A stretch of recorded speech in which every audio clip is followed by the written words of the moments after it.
today we're going to talk to PSA grading a card as a 6, it gets cracked, resubmitted, and comes back as a PSA 10. Obviously, that is a pretty big issue, and it does in fact relate to a recent video from Neo Cards and Comics.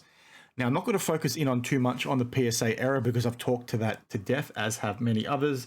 The thing though that I want to focus in on is where the hobby, in my opinion, have let themselves down when it comes to buying grades, not the actual card itself. And given all the talk we're seeing lately around market downturns, what that means for the long-term viability of this hobby. I'm going to share my thoughts on that in a second. But like I said, I'll quickly go through this video from Neo if you haven't seen it already. Essentially, he sent this card, this Vincent Perosa 2023 Bowman card, in to get graded, and it came back a PSA 6. Now, if you watch the original video that Neo mentions in the link over here, and I'll put a link to this video down below, is that the 6 very much looked like that was an error, right? He was expecting, a PSA 9, it comes back a 6. Now he, justifiably thought PSA made a significant error. He cracked the card, sent it back in, and it came back a 10. I think Neo mentions, he was expecting a 9, but to see a 10, it's quite alarming, right? And more so from the perspective as to what PSA actually did in the first place to give this card a 6, when clearly that was very much an error.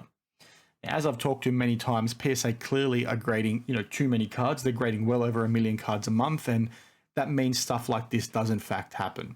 So you do expect to see some kind of mistakes from them, but when you're seeing a PSA 6 come out on a card that's clearly not a PSA 6, that's a little bit, concerning.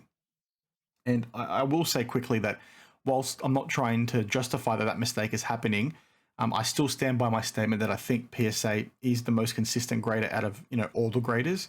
I feel like if you were to give every grader 50,000 cards or 100,000 cards a month, I feel like PSA would be the most consistent, because even though this is a terrible error from them as a business, and is one that we've seen multiple times over the last couple of years, when they're grading over 1 million cards a month, we're not actually seeing that many come through. In fact, when we're seeing error grades, it's probably the same amount of volume as what we're seeing from CGC, at least from my perspective, and then also Beckett, and then also SGC.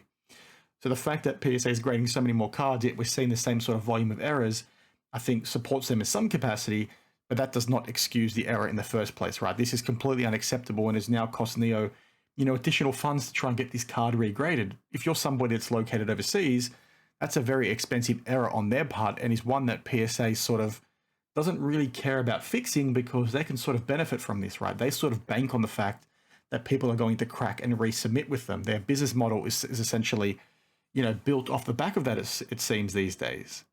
Now, like I mentioned, I've talked to this error from PSA many times in the past. Check out some of my other videos if you want to get my deep thoughts on, where the gaps are within their process and how they could be doing things better.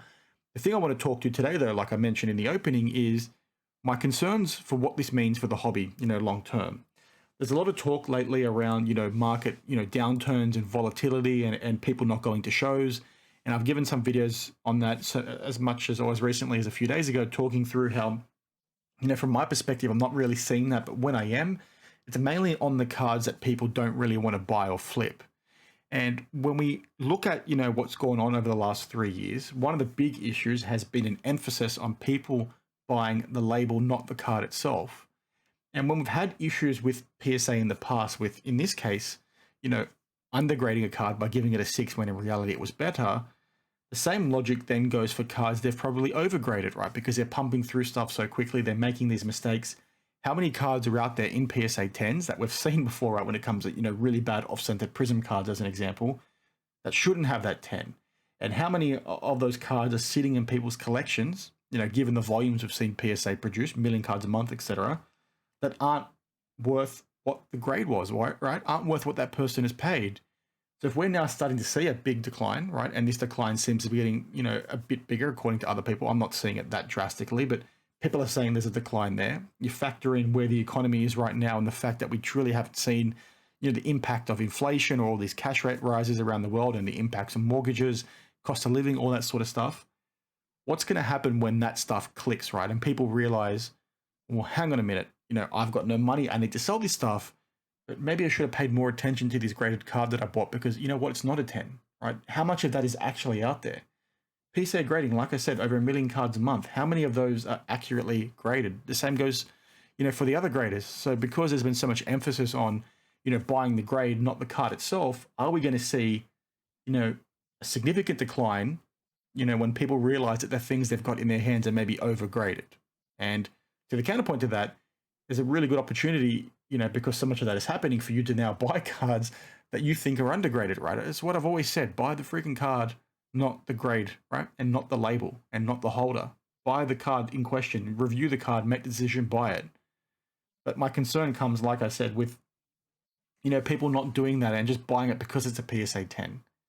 If we've got a market downturn and all these impacts from an economy perspective, this stuff is going to tank so freaking fast if people have done that. And that's what it looks like they've done, right? When you watch these vlogs and you look on social media and you look at interactions that shows, there is just so much emphasis on this whole PSA 10 mentality.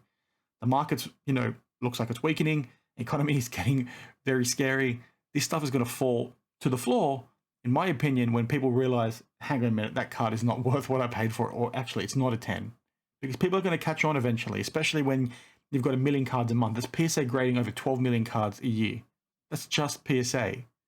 That's a lot of, slabs and cards out there. And it's not just the fact that we're entering a junk, slab era, as I've talked to, I think I did a video maybe 18 months ago on the topic.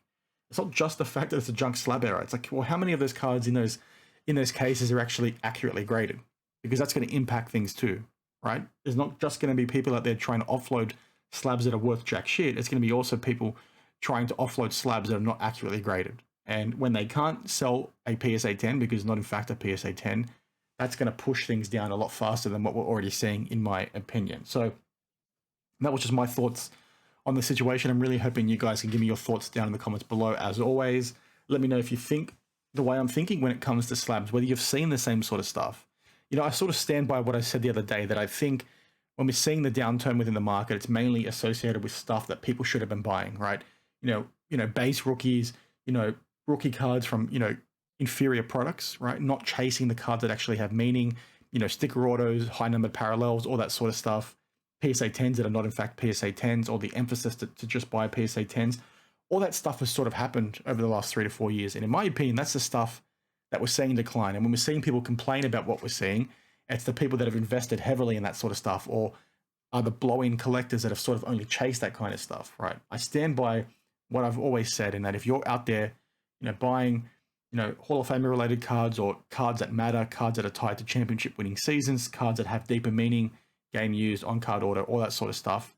Yes, the market overall might go down and those cards might go down, but those cards are going to remain sought after by, the true collectors at the end of the day. I'm rambling like crazy right now. I do apologize. I had a long day at work, so my mind's going a million miles an hour. So please share your thoughts, as always, like I said, and I'm keen to hear what you guys have to say. Cheers.